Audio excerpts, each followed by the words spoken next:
Meeting of the committee will come to order. We have a number of measures on the agenda today. The H.R. 5626, the Blowout Prevention Act of 2010, H.R. 2480, the Truth in Fur Labeling Act, H.R. 4501, the Guarantee of a Legitimate Deal Act, H.R. 1796, the Residential Carbon Monoxide Poisoning Prevention Act, and a resolution of inquiry of H.Res. 1466, introduced by Representative Sensenbrenner. All of these issues will be before us, and so members may, in their opening statements, use their time on all of them or some of them as the member sees fit. So I want to recognize members who wish to make opening statements at this time. Am I ready to do this opening statement? Yeah. Okay. I'll start with myself then. One bill we will consider is H.R. 5626, the Blowout Prevention Act of 2010. I introduced this bill with Chairman Markey and Stupak. Since introduction, we have worked closely with Mr. Barton, Mr. Upton, Mr. Green, and Mr. Melanson, Mr. Scalise, and others to refine the legislation. And I thank and commend them for their many valuable suggestions. As a result of their leadership and hard work, I believe we will have a bill that deserves strong bipartisan support in our committee. The bill is designed to make sure that the problems that caused BP's Deepwater Horizon blowout in the Gulf can never happen again. This legislation is our response to the committee's investigations into the oil spill. These investigations were led by Mr. Stupak, the chairman of our Oversight and Investigations Subcommittee, and Mr. Markey, the chairman of our Energy and Environment Subcommittee. They have done tremendous work exposing the causes of the blowout and the inadequacies of BP's response. This tragedy, which is the greatest environmental catastrophe in American history, can be termed an accident in name only. BP made a series of reckless decisions before the blowout. When drilling the well, BP took one shortcut after another in order to save time and money. BP relied on a blowout preventer that was anything but foolproof, and when the blowout occurred, BP was unprepared to deal with the consequences. Under this legislation, neither BP nor any other company would be able to make these same mistakes again. We found that the blowout preventer failed to perform its critical function. The bill addresses this by establishing new standards for redundancy, testing, and third-party certification on blowout preventers. We found that BP made serious well design and cementing mistakes. The bill addresses this by establishing new requirements and third-party certification for safe well design and cementing. We found that BP failed to use a lockdown device to secure the wellhead. The bill requires a lockdown device. We also found that there was no CEO involvement in the well operations, despite the serious consequences of a potential loss of control of the well. The bill requires that the company's CEO attest to the fact that the company will use a safe well design, have a blowout preventer that actually works, and have an appropriate and effective spill response plan. In sum, this bill ensures that the Congress is doing everything it can to prevent this from happening again. We will also consider today 3 bills reported by the Subcommittee on Commerce, Trade, and Consumer Protection, chaired by Mr. Rush. All these bills reflect bipartisan collaboration, and I hope my colleagues will support them.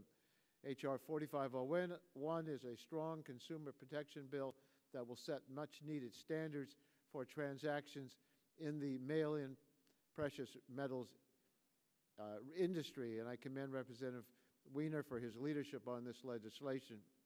The bill will prevent unscrupulous companies from melting down a consumer's jewelry until the consumer has explicitly accepted the company's offer. The bill also sets a strong requirement for ensuring return shipments to consumers, and it requires companies to promptly return consumers' valuables if the order to purchase is not accepted. H.R. 2480 is a common-sense bipartisan bill that requires all articles of apparel containing fur to be labeled regardless of the cost of the garment. This legislation will eliminate the confusion currently experienced by consumers and retailers wondering whether the clothes they are buying or selling contain fur. H.R. 1796 will reduce carbon monoxide poisoning. Carbon monoxide is a deadly gas that you can't see or smell. This bill upgrades the voluntary industry standards for carbon monoxide alarms into a mandatory consumer product safety standard, and it provides a grant program to encourage states to adopt laws to expand the use of carbon monoxide alarms in all homes with fuel-burning appliances or attached garages. Finally, the committee will consider H.Res. 1466, introduced by Representative James Sensenbrenner. This resolution requests the President and directs the Secretary of Energy to provide documents to the House of Representatives relating to the Department of Energy's decision that the proposed Yucca Mountain waste repository is not a workable option for nuclear waste disposal. I'll discuss this resolution in more detail when we take it up. However, I want to note at the outset that I believe resolutions of inquiry are powerful oversight tools that should be used only after meaningful attempts to obtain information have been attempted and failed. In this case, it is my understanding that the author of this resolution did not attempt to obtain from the administration directly the information that is sought by the resolution. I therefore believe this resolution is premature and will urge the committee to support a motion to report the resolution without recommendation. I now want to call on members for opening statements. Our Republican colleagues are meeting right now, so we will therefore recognize Democrats, and we will then recognize Republicans. We will recognize Democrats that are here in order of seniority, and when the Republicans return, we will allow a number of Republicans to speak in sequence to make up for the numbers of Democrats who have made opening statements. Without objection, that'll be the order. Chair recognizes Mr. Stupak for an opening statement. Thank you, Mr. Chairman. As chairman of the Oversight Investigations Subcommittee, we've seen through our hearings, document requests, and interviews that the problems that led to the disaster are not just a BP problem, they are an industry problem. Regulations must be put in place to prevent companies from drilling wells without prior assurance by independent third parties and federal regulators that the safety and operation of blowout preventers, well casings, and other essential equipment is ensured. The Blowout Prevention Act is a good first step, making offshore drilling safer and the industry more accountable. I plan to offer amendments adding independent review of environmental response plans, ensuring adequate equipment is in place to respond to a disaster without delay, and preventing bad actors from further endangering the public and our environment. And Mr. Chairman, I know we've been working on some of these amendments. Hopefully we can get them worked out, and I look forward to this markup and the other pieces of legislation that are before us. With that, Mr. Chairman, I'd yield back the balance of my time. Thank you, Mr. Stupak. Other members that wish to make opening statements? Ms. Harmon? Thank you, Mr. Chairman. I'm trying to get into my seat. We will not count the time thank you. until you do take your seat and begin the opening statement. I see that our Republican colleagues are not here yet. I understand from you that they're caucusing in another room. But I just want to mention how important I think it is that we act on BP or deep well safety regulation now. Hopefully, whatever we pass from this committee will be part of the energy package that hopefully the Senate will consider in the next few weeks, and that will not only deal with this issue, but perhaps deal with some or all of the cap and trade issues that we've addressed in this committee and the energy efficiency issues that we've addressed in this committee. It would be nice to have our very good work product become law in this calendar year. I just want to mention that in connection with all of this, one of my very smart constituents has suggested that we drill relief wells simultaneously with drilling future deep water wells. I understand that this issue is controversial, especially with those who represent those communities where drilling is permitted. In California, we don't permit offshore drilling, which I applaud. But at any rate, I intend to offer an amendment which would require a one-year study of such an arrangement and an assessment of its economic, safety, and environmental impacts I understand that some deal may be worked out in the committee about accepting only amendments with bipartisan support, but I think that this amendment is worthy, and I just want to serve notice early that I intend to offer it, debate it, and probably to ask for a vote on it. Thank you, Mr. Chairman. Thank you, Ms. Harmon. Other members that wish to make an opening statement? Our Republican colleagues have joined us. We've had 3 members on the Democratic side make opening statements, so Mr. Barton, we're prepared to recognize 3 Republican members in order to make your opening statements, and then we'll continue for those who want to make additional statements. And we're making opening statements, Mr. Chairman, on what issue? Well, we have a whole number of bills. We have the Blowout Prevention Act, Truth and Fur Labeling, Guarantee of Legitimate Deal Act, Residential Carbon Monoxide Poisoning Prevention, a Resolution of Inquiry. So you're making opening statements. So opening statements. All pending bills. Yeah, on all pending bills. Mr. Chairman, I would seek recognition to make an opening statement. Gentleman's recognized. I appreciate the chairman. Thank you, Mr. Chairman, for calling this markup today. As you just said, we're going to commence, hopefully, with a number of measures. The measure that's got the most attention, obviously, is the Blowout Prevention Act of 2010. I want to commend you, Mr. Chairman, and the subcommittee chairman, Mr. Markey, Mr. Melanson, Mr. Green, Mr. Matheson, and others on your side for working in a very bipartisan fashion to try to craft a piece of legislation which both sides can support, both from a policy standpoint and also from a political standpoint. I think we're very close to having a resolution of the 1 or 2 outstanding issues, and I hope that that can be done this morning. We support, we the Republicans, effective safety legislation that will help restore public confidence in the long-standing safety of offshore drilling and actually hopefully enhance the safety of future offshore energy production. We hope to be able to support the Blowout Prevention Act, and as I just said, if our negotiations are successful this morning, I'm confident that the Republicans will enthusiastically support that legislation.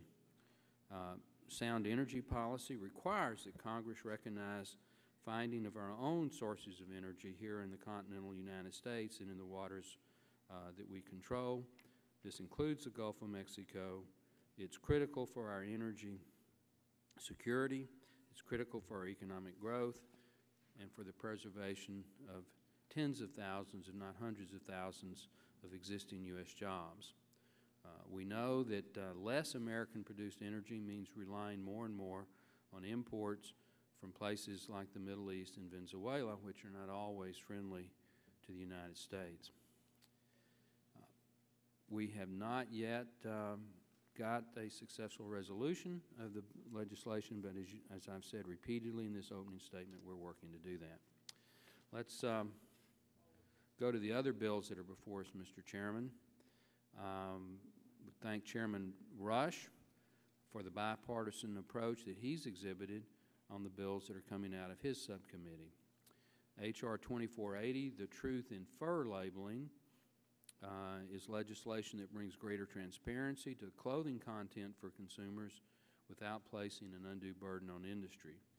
H.R. 4501, the Guarantee of Legitimate Deal Act, and H.R. 1796, the Residential Carbon Monoxide Poisoning Prevention Act. We do have some concerns on those 2 bills. H.R. 4501 would require the vendor as a default to ensure that items for return to the consumer at the same amount of insurance as the consumer purchased. In effect, this could mean that Congress would force a business to knowingly insure an item at a value that is more than they know it's worth, which I believe would set a bad precedent for future legislative action. H.R. 1796 raises another principal concern. That legislation would turn a voluntary industry standard, which has been an effective standard that industry is already complying with into a federal mandate. The carbon monoxide detectors are not defective or faulty under current voluntary standard and are not an issue. In my opinion, this provision is simply unnecessary, an unnecessary action by the Congress would set a poor precedent for the future. Finally, House Resolution 1466, the resolution of inquiry concerning the closure of Yucca Mountain, has been referred to this committee. This resolution submitted by Mr. Sensenbrenner calls for documents concerning the administration's questionable decision to close down and withdraw the pending NRC licensing application for a nuclear waste repository at Yucca Mountain. Separate from this request, Oversight and Investigations ranking member at the time, Mr. Walden, and myself also sought information and documents from the administration, have not yet received an adequate response to those letters.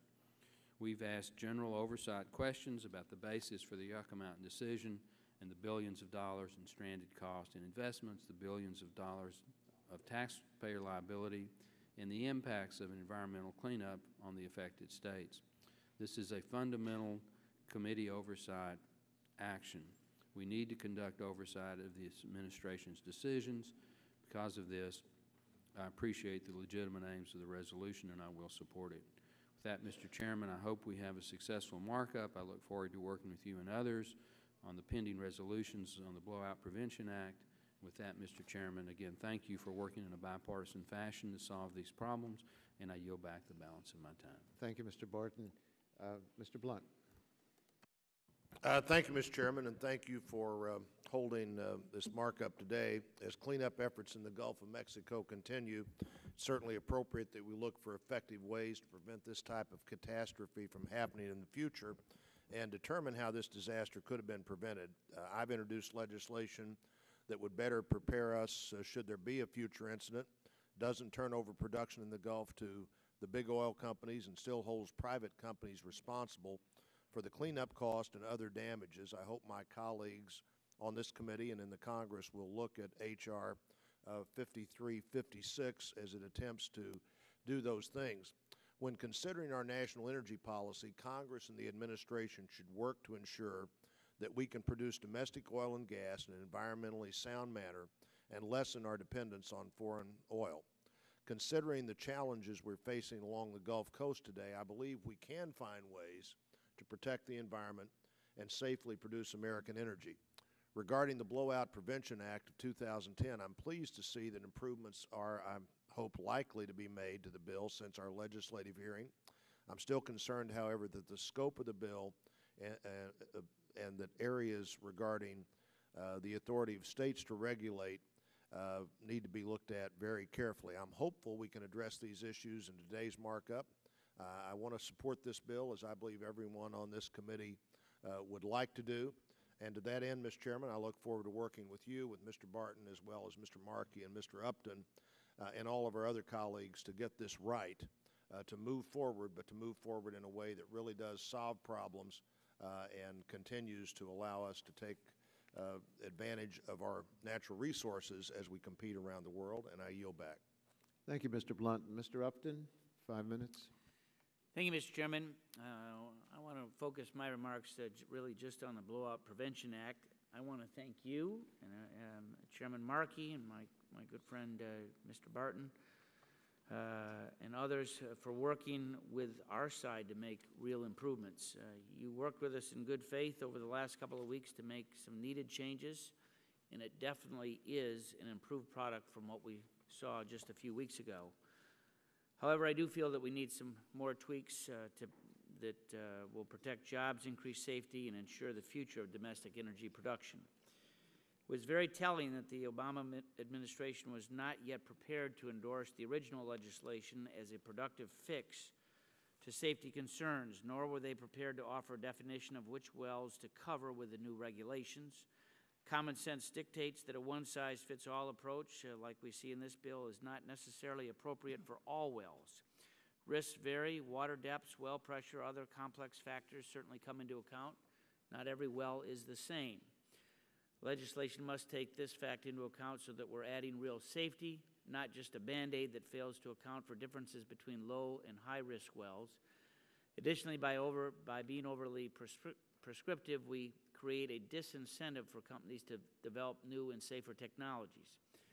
As I mentioned at the hearing, a joint investigation into the causes of the Deepwater Horizon blowout, explosion, and spill are currently being conducted by the Coast Guard and the MMS. In addition, President Obama announced a presidential commission that will investigate and develop standards based on the lessons learned. Neither investigation is complete. Legislation will have a real impact on our environment and on the tens of thousands of jobs throughout the nation, so we need to get it right. However, I must say that I shake my head a little bit this morning after reading what the Natural Resources Committee has done so far, and I know that they're still meeting yet this morning.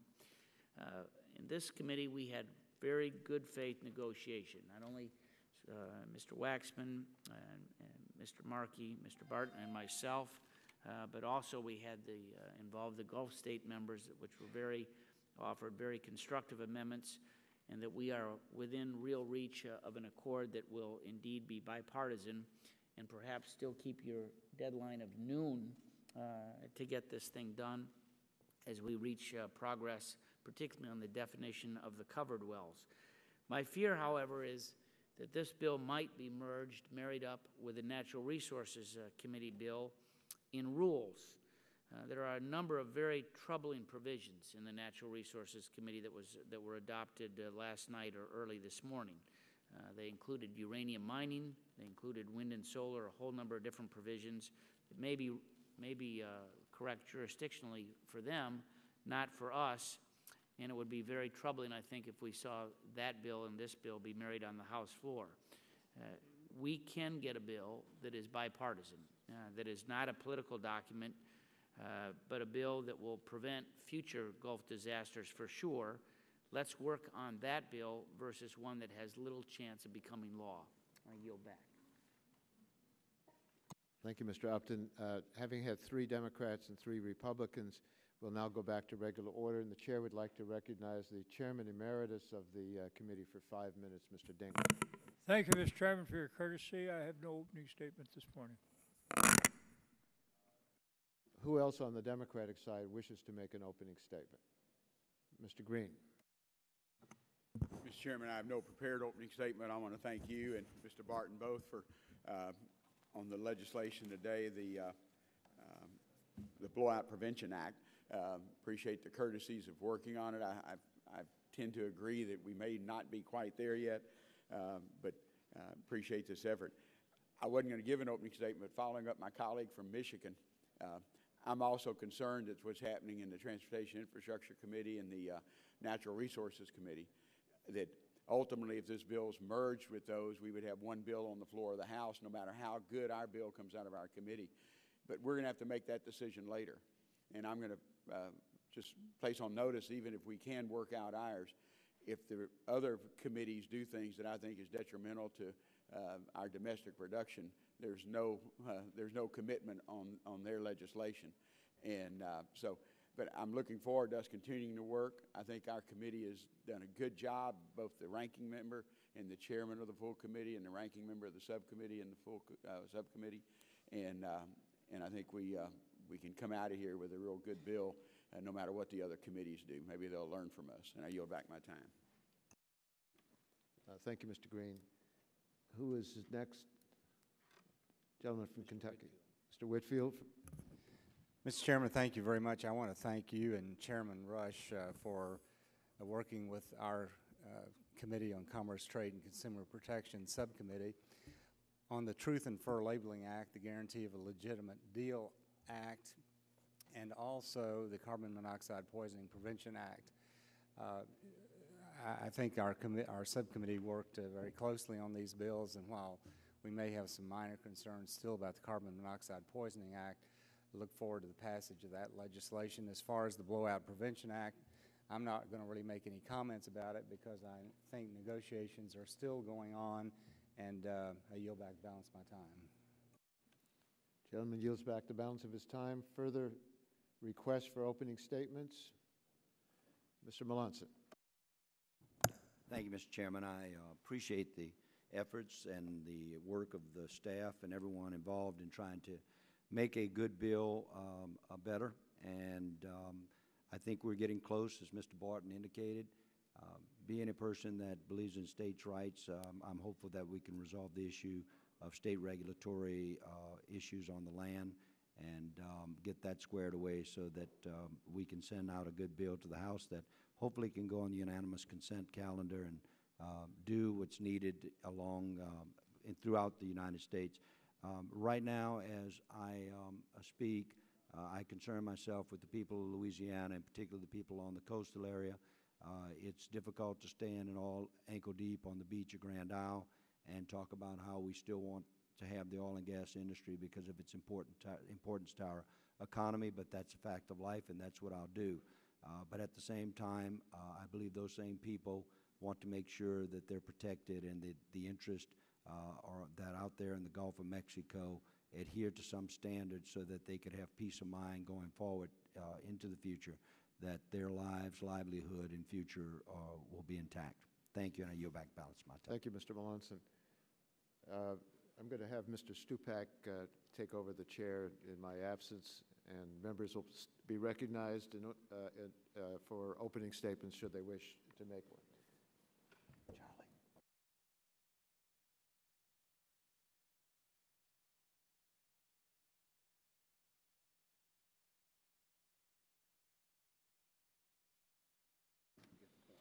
Mr. Shimkus, opening statement. Thank you, Mr. Chairman. Just briefly, we're close on the blowout prevention. We've got the cap well, high-risk well definition. I hope we can resolve that.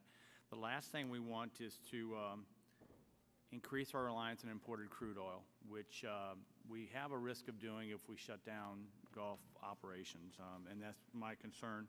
And I also appreciate the comments on both sides of the aisle on the merging of the bills and things that are going in other committees. I hope that if we can get close to an agreement, that we hold that language as much as possible through the process. Yield back my time. Thank you, Mr. Shimkus. Any members on this side wish to be recognized for an opening statement? Seeing none, I'll go back this side. Mr. Pitts. Mr. Gingrey.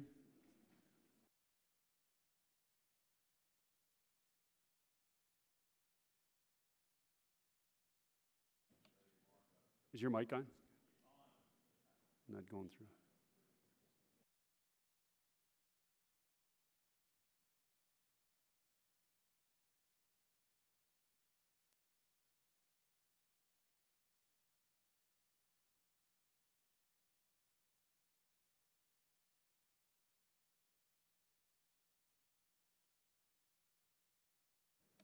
Phil, take the one right behind you. Jump up one row.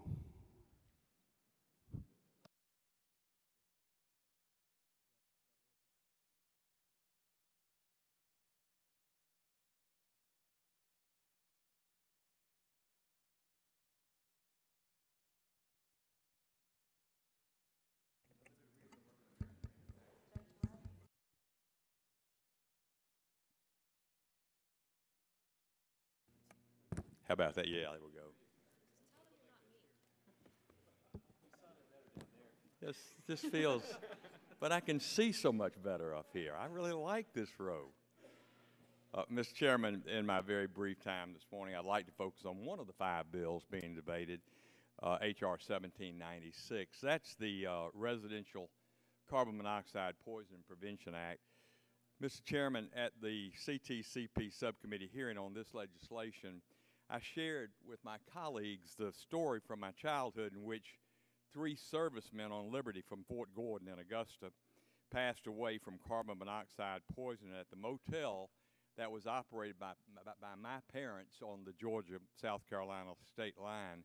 I was about 14 years old at the time, and it was something that, without question, had a striking influence on me, and I learned at a very early age the devastating effects of carbon monoxide poisoning.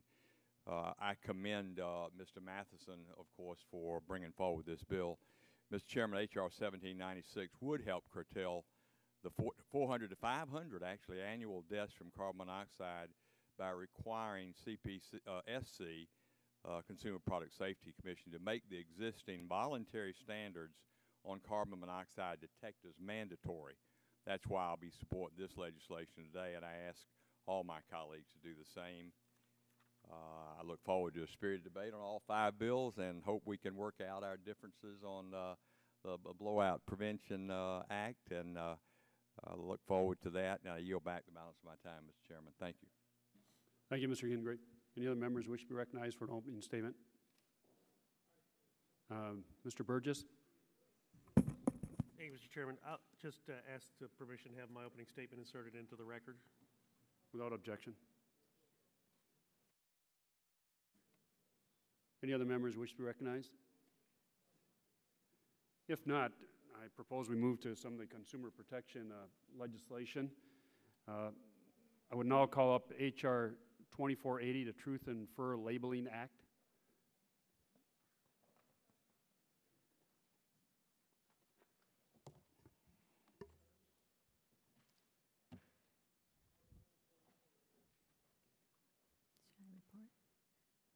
Clerk will report. H.R. 2480, a bill to improve the accuracy of fur product labeling and for other purposes. Without objection, the bill be considered as read and open to amendment at any point. First, let's get the bill up here. The bill's at the desk, Mr. Chairman. City members seek recognition. Mr. Latta from Ohio.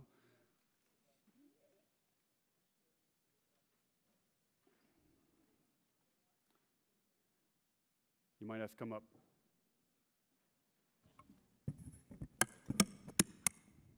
We'll improvise. Mr. Chairman, I have an amendment at the desk. Okay, the clerk will report the amendment. Amendment to the committee print of H.R. 2480 offered by Mr. Latta. Without objection, the amendment will be considered as read. I recognize the gentleman for 5 minutes for the purpose of explaining this amendment. Well, thank you very much, Mr. Chairman. It's a very simple amendment. This really exempts those hunters and trappers that do not make a livelihood in the fur trade, but would, in incidental sales, might sell a product at some kind of a show. And as I said, it would exempt them, and I appreciate the cooperation of the subcommittee and also the committee on accepting and working with us on this amendment. Thank you. Gentleman yields back his time. As the chair and having reviewed the amendment, I would support this amendment. I understand Mr. Latta's concerns. We have the same concerns up in northern Michigan. There's no reason for these requirements to apply to hunters and trappers who occasionally sell their own fur products out of their homes or at local markets and fairs. I believe the amendment is written narrowly enough that it will address Mr. Latta's concern while still ensuring that American consumers are well informed about the clothes they are buying. Under this amendment, the hunter or trapper would not need to label the fur, but a commercial reseller who bought it from that same hunter or trapper would be obligated to meet all the requirements of the law. I would like to thank Mr. Latta for his help and the minority for their collaboration in perfecting this amendment, and I'd recommend a yes vote. Mr. Chairman. Any other members? Mr. Chairman. Mr. Whitfield. I also want to thank Mr. Latta for making this amendment. This legislation, Truth and Fur Labeling Act, has a lot of support. It does bring transparency. Certainly want to thank Mary Bono Mack and Congressman Jim Moran of Virginia for bringing this issue to our attention, and thank all the committee members for helping us make this a better act, and I hope that we can adopt the Latta amendment. Any other members wish to be heard on the amendment? If not, we'll call the question on the amendment. All those in favor signify by saying aye. Opposed? The ayes have it. The amendment's adopted.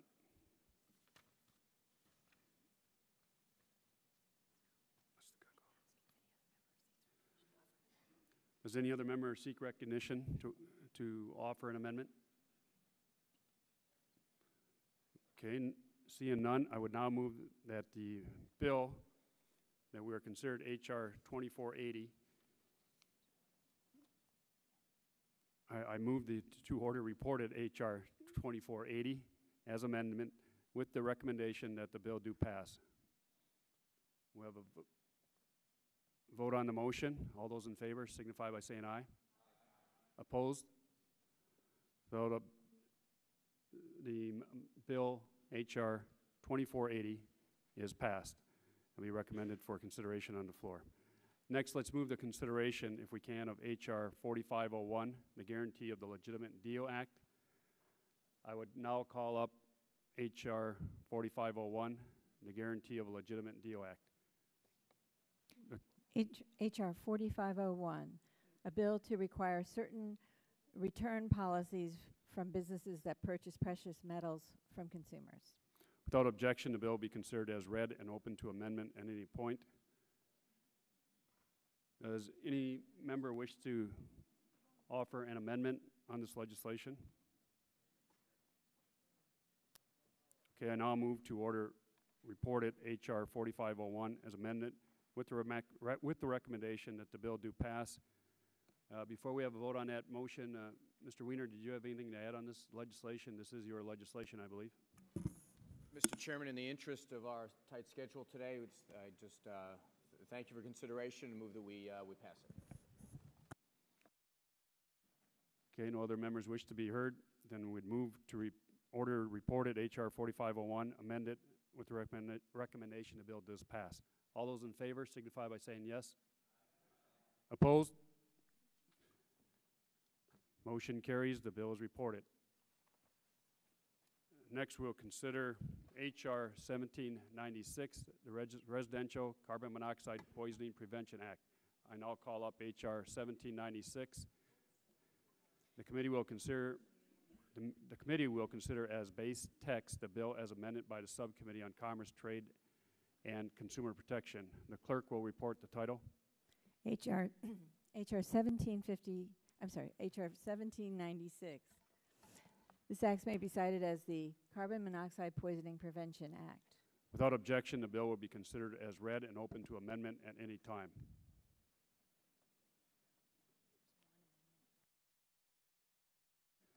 Okay, at this time, the chair would like to offer a manager's amendment on this legislation.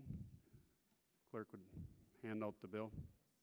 Amendment to the committee print of H.R. 1796 offered by Mr. Stupak. Page 3, strike lines 7 through 12. And without objection, the amendment will be considered as read. I'd like to recognize myself for 5 minutes for purpose of explaining this amendment. The manager's amendment that I'm offering makes minor substantive and technical changes to the legislation. The purpose of this amendment is to clarify certain aspects of this bill to make sure it works as intended. The amendment corrects 2 definitions used in the legislation. The term, quote, approved carbon monoxide alarm, end of quote, would be revised to account for the authority granted to the CPSC to amend the mandatory standards for carbon monoxide alarms.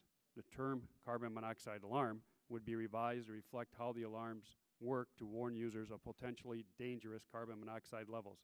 Also, the amendment removes a section requiring that the alarm and its packaging include labeling indicating that it complies with the mandatory consumer product safety standard. Industry, which supports this legislation, and the Republican staff raised concerns about the means for complying with this provision. Because this labeling has no impact on the safety or the effectiveness of the devices, the most sensible solution is to simply remove this requirement. In addition, the legislation allows the standards that are made mandatory under this bill to be automatically updated through the industry's consensus standards setting process. But it also gives the CPSC the option to reject such an update.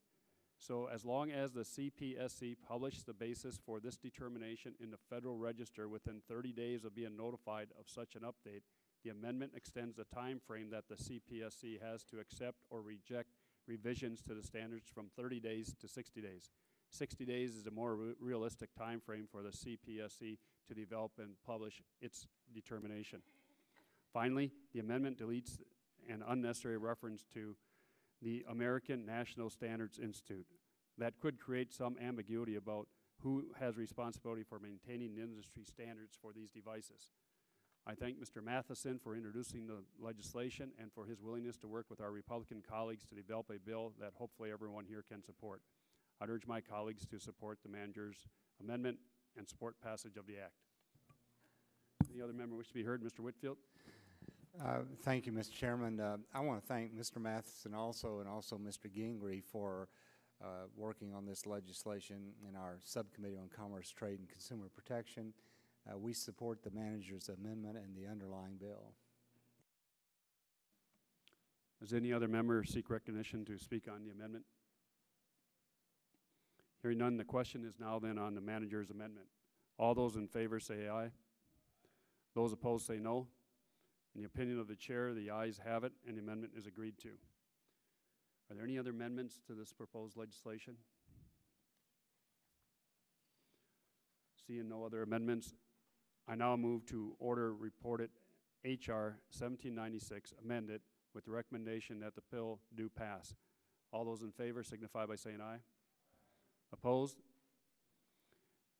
Consider it, okay, the H.R. 1796 is reported. Motion passed.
Before we move on, I'd like to ask for unanimous consent that the version of the LATA amendment adopted to H.R. 2480 be considered to be the version of LATA 001B. Apparently, we handed out the wrong one as there were some changes made on it, and Mr. Latta, the sponsor of the amendment, agrees that the proper one should be 001B. So without objection, I ask for unanimous consent that that's the amendment be reported LATA 001B. Hearing no objection, so ordered.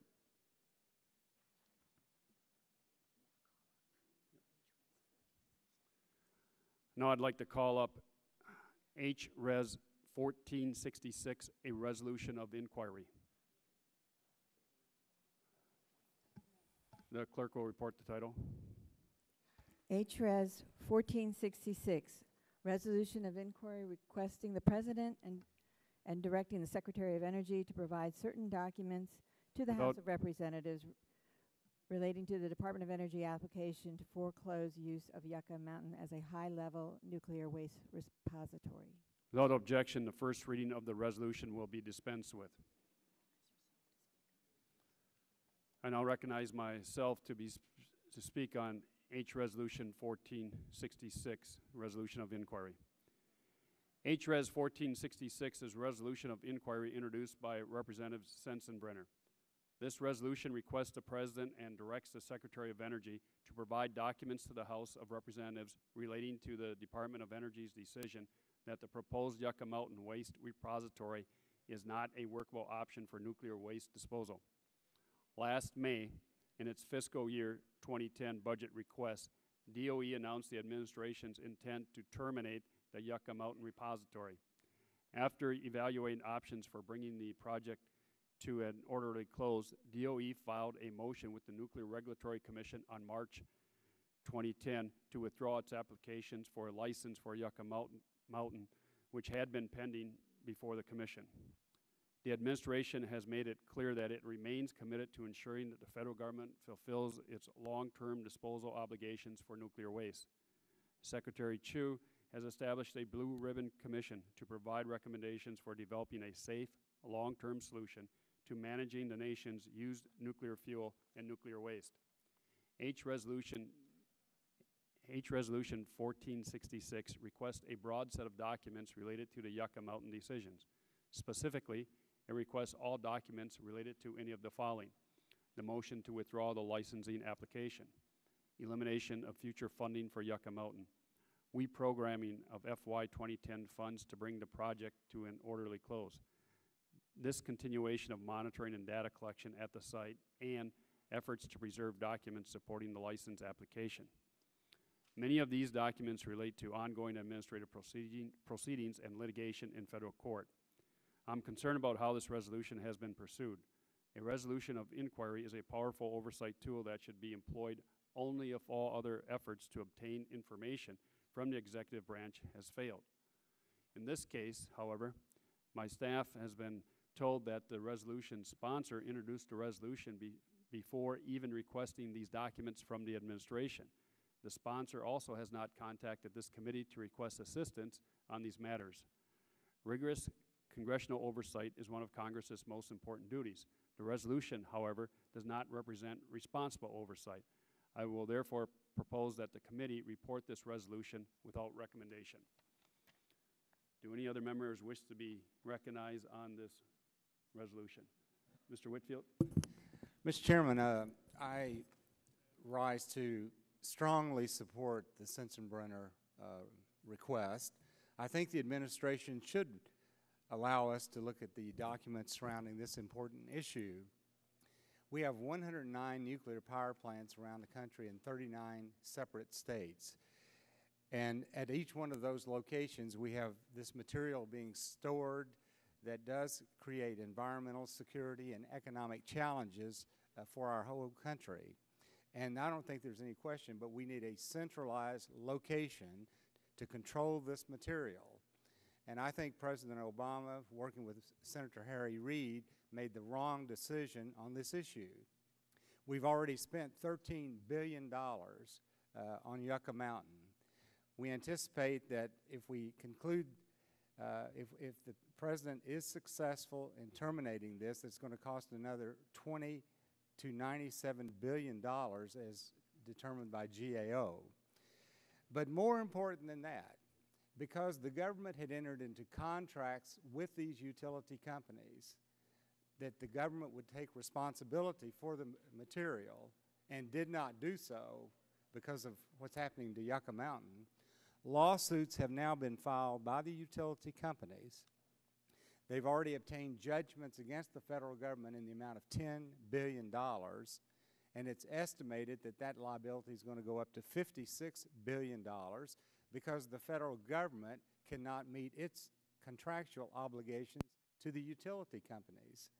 And that's all because of this decision by the administration.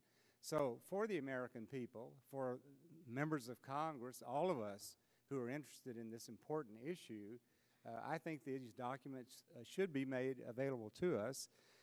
And I hope that we can pass this resolution to bring entire transparency to this issue. Now you'll balance my time. Would the gentleman yield for a moment? Yes, sir. I'm a co-sponsor with Doc Hastings of a bill actually to try to force the administration to continue with Yucca Mountain, and a lot of things you said I agree with about the importance of this issue. And I believe Congress appropriately should have access to documents of this nature so that it can help us in our responsibilities to move forward. And so I share a lot of your feelings. I am a little perplexed as to why apparently the sponsor of the inquiry, as far as we can tell, has not requested this from the administration. The protocol since I've been around here is that members of Congress would make a request. If the administration fails to comply, then this mechanism is used.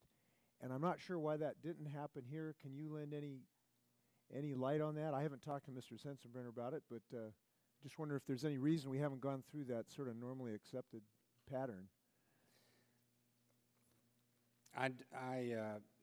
Let's see, wait just a minute here. I know a letter was sent to Energy Secretary Chow on May 7th, 2009, regarding this issue, asking for certain documents.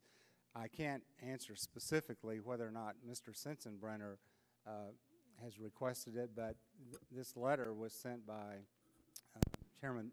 Ranking Member Barton, Ralph Hall, Greg Walden, and Paul Brown. But whether or not Mr. Sensenbrenner has made the request, I can't answer that question. Well, I just want to express I believe these documents do need to be produced. I do think we ought to be a little jealous about our oversight and using it so that these things don't become gotcha games, that we actually use it in an appropriate manner. So I appreciate your comments. I'm not sure it satisfies the concern, but thank you. Thank you. Any other members wish to be heard? Mr. Gingrey? Yeah, but Mr. Chairman. Mr. Gingrey? Oh, I'm sorry. Mr. Chairman, thank you. I agree completely with Mr. Whitfield. You look at what's going on here, and we go back what, to 1987 when Congress designated Yucca Mountain as a sole site for a permanent high-level safe nuclear waste repository. The industry stakeholders, I guess there are 101 or so nuclear plants across the country, have contributed $35 billion to that fund, and my numbers are that we've spent $10 billion of it. Mr. Whitfield said $13 billion. I think most everybody would agree that this is a NIMBY issue, but you're talking about wasting $10 to $13 billion. And also, Mr. Whitfield brought out the point about the lawsuits that have been filed, and no telling how much money that will ultimately result in taxpayer expenditure. But one thing about the last point I want to make, the Obama administration announced its intent not only to withdraw Yucca Mountain license application from the Nuclear Regulatory Commission consideration, but they formally filed its motion asking the Atomic Safety and Licensing Board to dismiss the application with prejudice on March the 3rd, 2010. Now, I'm not an attorney, but I think that the attorneys in the room on the panel would agree that that means you can't refile it.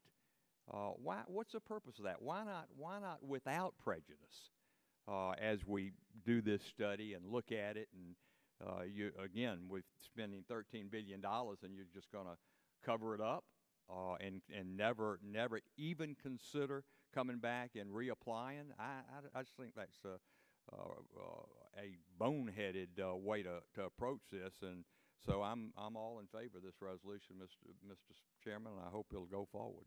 And I yield back. Let me just comment, if I may. Mr. Whitfield mentioned the November 18, 2009 letter that Mr. Barton, I think yourself, and Mr. Walden were on. We're aware of the letter that the ranking members Barton and Upton wrote to Secretary Chu last fall, asking for briefings and certain documents related to Yucca Mountain. At the time when the department was developing the approach, and so DOE did offer, and it's my understanding, they offered to provide a briefing, but the staff's informed us no one's ever followed up with the offer. Plus, the document request that we have before us is separate and different from the scope of the doc request made in this resolution of inquiry. In other words, Mr. Barton, all them asked for information. DOE was willing to give them a briefing. It hasn't been followed up on. They asked for one thing. But what we see in this resolution of his inquiry is different than what the members wrote to the Secretary last fall.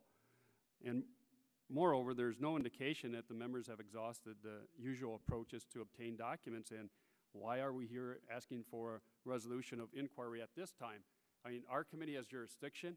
Mr. Sensenbrenner has never contacted anyone on this committee and said, hey, there are certain documents we'd like to see. Can you help us?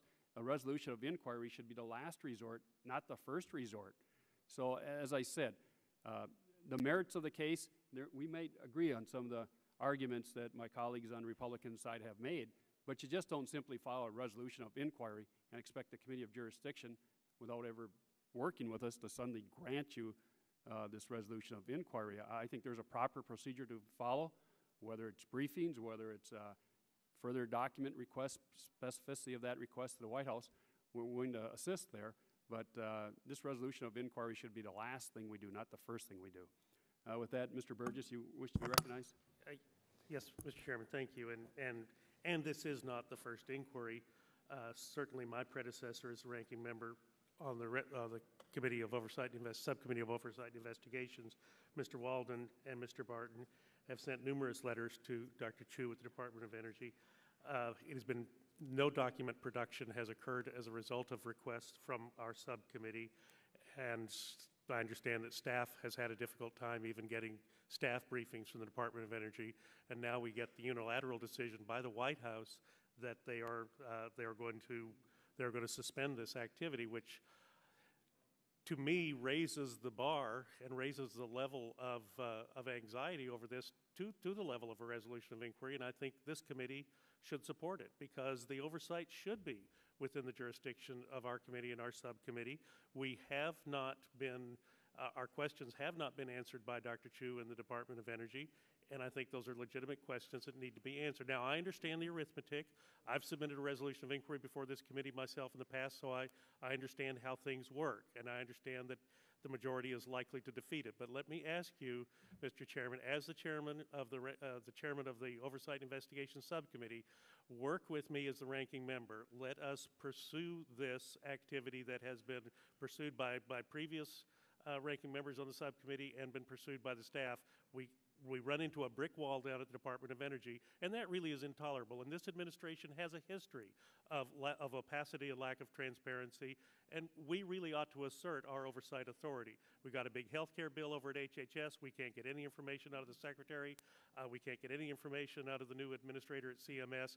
We need to exercise our oversight authority, and I would just ask you, I assume that you will defeat this today, but after you do that, let us work together with the Department of Energy and see if we cannot get these documents produced and our questions answered for the sake of the American people. Yes, I'll be happy to yield to the gentleman from Kentucky. I want to thank the chairman for raising these issues, but I will tell you, 3 letters have actually been sent to the Department of Energy on this issue. One was sent on May 7th, 2009. One was sent just recently, 2010, which, by the way, was signed by about 76 members, including U.S. senators. And one was sent on November 18th, 2009. And I'm not concerned about Mr. Sensenbrenner, but I am concerned about the right of Congress to know how this decision was made, which affects this entire country. And even the chairman of the Nuclear Regulatory Commission said that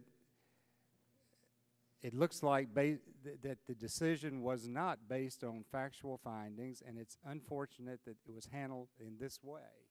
And so I do think that Congress has a responsibility to ask for these documents. I think the administration has a responsibility to provide it for transparency. And I want to reiterate what the gentleman from Texas said. I hope that if we're not successful in getting this adopted, that the majority would work with us on getting the administration to provide this information, because it's costing the taxpayers a lot of money. It's providing economic problems, safety problems, environmental problems, and the U.S. government's being sued for violating its own contractual obligations. The gentleman yield? Yes, sir. Well, wait a minute, he can't yield. Mr. Burgess has the time. Yeah, Mr. Burgess, would you? Thank you. So the outrage in Mr. Whitfield's voice is one that is shared by some of us about this decision. We think it was grossly not based on the facts or the science or the huge investment that the U.S. taxpayers have made, and I share that sense of great frustration with this decision.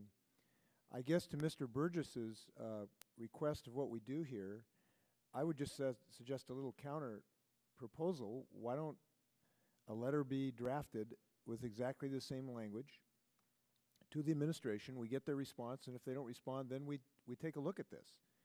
I just reclaiming my time. There are 3 such letters that went out during the year 2009, and the last response from the Department of Energy was that they took their obligations seriously, and they look forward to working with the then Ranking Member Walden and other members of Congress to identify and implement. But then staff was never able to get production of any documents, and staff meetings at a staff level never took place. Yeah, just here's a suggestion. Why not draft a letter with the specific language of this motion of inquiry? Again, reclaiming my time, I would just simply say that that has happened. That is why the resolution of inquiry today is important and why this committee should report that out favorably. That's my recommendation. I understand the arithmetic. I understand that the will of the majority will be followed. I would just ask the chairman to commit to work with at the subcommittee level. Let's get this done, because it's important that we get this resolved. We cannot just continue to bury our head in the sand and say this is not a problem with not getting information out of the administration on these critical issues. I'll yield back the balance of my time. Well, let me, I think Mr. Hensley makes a good point. But let me also offer this. You have not come to any, at least to me as chairman of Oversight Investigation, said, will you help us with this? The 4 names on the letter of November 18th are all Republicans. Don't make this a partisan issue. Mr. Hensley's right. We're happy. A lot of us are not happy with the Yucca Mountain decision. We're willing to work with you guys, but there's been no offer. And as chair, this is the first time I've ever heard of it. If those authors of the letter were so offended with the offer from the DOE to have a briefing, why aren't they the author of this resolution for inquiry? Why Mr. Sensenbrenner, not even on the committee? Mr. Chairman, with all due respect, I think it's obvious that all of us have concerns about this, and I will tell you this July 6th letter, and I would admit that they've not had time to respond to this letter about Yucca Mountain, but this letter, as I said, was signed by about 60 members of the House and Senate, including you, Mr. Stupak, and the ranking member, Mr. Dingell. Right. And the November 18th letter, the one you first point out from Mr. Barton, Mr. Walden, and them, that was all Republican. Right. So what we're saying is, and I think what Mr. Hensley had proposed, is why don't we just get a letter out together, table this issue, we put a letter out together, we make it bipartisan, we'll do it as O&I, and let's move this issue forward. We'd like well, I mean, I would be supportive of that, because I think the Congress should have these documents, and if we can do it in a bipartisan manner, I think that would be more effective. Okay, yeah, we're happy to work with you on it. We'd like to see the language. We don't want to just erase the names off it, put new names on. Let's work with it. Mr. Sensenbrenner has never contacted our committee and offered or wanted us to seek some documents from the administration. As you see on our side, there are members on our side who are willing to work on this to try to get some issue resolved and get a scope of these documents and see what we can work out. Chairman? My time has expired. Mr. Murphy? Just a parliamentary inquiry on this. Would it be within the realm or the authority of this committee to offer that as a either amendment to this, or as would it be in a separate motion in the committee to make an offer of drafting a letter of that sort signed by Would the members of gentleman committee? yield Yes. to me? Yes. We're required to act on this motion, either to approve, disapprove, or make no recommendation. But as I understand the discussion, I'm sorry I was out of the room, we have a consensus in the discussion of members that the information is legitimate to get for oversight purposes, and we would have a letter to go out, joint bipartisan letter, requesting the information. That doesn't have to be amended. This motion doesn't have to be amended to accomplish that result. That could be a separate discussion. Would that require any vote, or would that just be basically an agreement among members to work on that? Let's just have an agreement among members. Thank you. Thank you. Would the gentleman yield? It's time. Mr. Murphy, will you yield to Mr. I yield, yes. And I appreciate that as a very generous offer. My concern is that it resets the clock, and we've got letters going back well over a year's time, and no information has been forthcoming. I would like to hear from the chairman of the full committee and the chairman of the subcommittee that we have your commitment to really put some pressure on the Department of Energy to produce the documents that have been requested for well over a year's time. Resetting the clock makes me nervous because this thing has languished. It's languished at the subcommittee level. Obviously, it got the attention of Mr. Sensenbrenner, and responding as he sometimes will, he responded in a sort of unilateral fashion. But nevertheless, I think the clock is important here as well. This is costing taxpayers dollars. This needs to be resolved. And again, I would like to hear that I have the commitment of the chairman of the full committee and the subcommittee to work on this in a timely fashion, and we don't just continue to kick this can down the road. I'll yield back to Mr. Murphy. If the gentleman from Pennsylvania. Yes, yield to me. I think it's reasonable to request that we get this information as quickly as possible in a timely manner, and we'll go from there. I yield back. Gentleman yields back. Mr. Chairman. Mr. Barton, wish to be recognized? Excuse me, seek recognition to speak the requisite number of words. Gentleman's recognized. Thank you. I want to make sure I understand where we are, Mr. Stupak and Mr. Waxman. We have a resolution of inquiry from another committee which we can vote to approve, disapprove, or take no action on. If we vote to disapprove it, the minority wants the promise of the majority that, as the ranking member of the Oversight Subcommittee has just indicated, that we will work together in a timely fashion to get the information that we have been requesting for over a year. Is it my understanding, both Mr. Chairmans, full committee and subcommittee oversight chairman, that Mr. Waxman and Mr. Stupak are prepared to work with Dr. Burgess and myself to get the information in a timely fashion that we've been requesting for over a year? Gentlemen, yield. You certainly have that commitment, but we are not asking that this motion be disapproved. We're asking that the committee make no recommendation on it because it's not ripe. And under that, so that would be the way the committee would deal with the resolution. But in terms of getting the information, we would work together. Well, we believe, we the minority on the oversight subcommittee, that the information request that we have been making is superior and more legitimate, if that's the right term. I got to be careful what I say these days. More appropriate, maybe, than what Mr. Sensenbrenner. Not that he's not asking for appropriate information himself. So I guess what we're saying is we think the Energy and Commerce Committee is the appropriate entity to seek the information, but we want to make sure that our friends in the majority are willing to seek it with us in a timely fashion. Gentlemen, yield to me. Some of the points in this resolution are overly broad. We'll work together to narrow down the requests of the specific information that we need for our oversight purposes.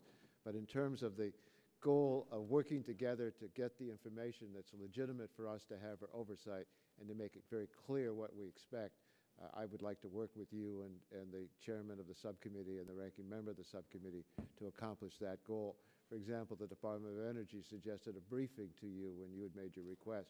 That may be the next step, and see what they have to offer, but we'll work together on it. Did the gentleman yield? If it's still my time, I'd be happy. I thank the gentleman for yielding very much. I am the chairman of the Select Committee on Energy Independence and Global Warming. Mr. Sensenbrenner is the ranking member of that committee. He has not approached me on this issue, nor as the chair of the Subcommittee on Energy and Environment have I been approached on this committee in terms of moving forward on this issue. So well, again, I have no problem with. If all you need, Mr. Chairman, is an approach, well, consider yourself approached. I am approaching you, and that's great. I think that's how we should. That's how we should approach this. Just tell the Red Sox to be nice to my Texas Rangers this weekend as the Rangers approach the Red Sox, I think, in Fenway Park. Can I say that it's very impressive the way the Rangers declared bankruptcy and purchased the contract of the most high-priced pitcher. Only in Texas. In Major League Baseball in the same week. Okay, that was. We always have a little pocket check. That was impressive. So, Yucca Mountain is something that obviously has had, all of our attention going back to 1987. It was this committee in 1987 that selected Yucca Mountain. And just for a little bit of history, and I'll just do it in 30 seconds, Jim Wright did not want it in Texas. Bennett Johnson did not want it in Louisiana. Tom Foley did not want it at the Hanford Reservation. John Sununu did not want it in the granite of New Hampshire. And so this committee, in its infinite wisdom, overriding the National Academy of Sciences, we selected Nevada, using all of our geological expertise on this committee. So there are unanswered scientific and geological questions. I did raise my objection at the time that we were short-circuiting the scientific process and imposing a political answer because, by the way, and Trent Lott did not want it in Mississippi either. They had some nice salt domes as well. So the reason it is there and the reason there are so many scientific questions are because we selected it. So reclaiming my time, you'd yes, make a good senator. You've just filibustered all of my time. But I think we have an agreement, Mr. Good. Chairman. Good, thank you. You're willing to, and Mr. Stupak are willing to work with Dr. Burgess and myself in a very timely fashion to get the information. With that understanding, I believe that we are prepared to take no recommendation on this notice of inquiry. Well, let me call the question. We move that the committee report without recommendation H Resolution 1466.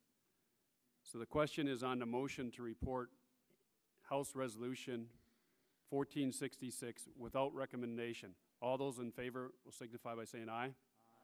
Those opposed? In the opinion of the chair, the ayes have it, and the motion is agreed to. Next, I'd like to turn the chair back to Chairman Waxman.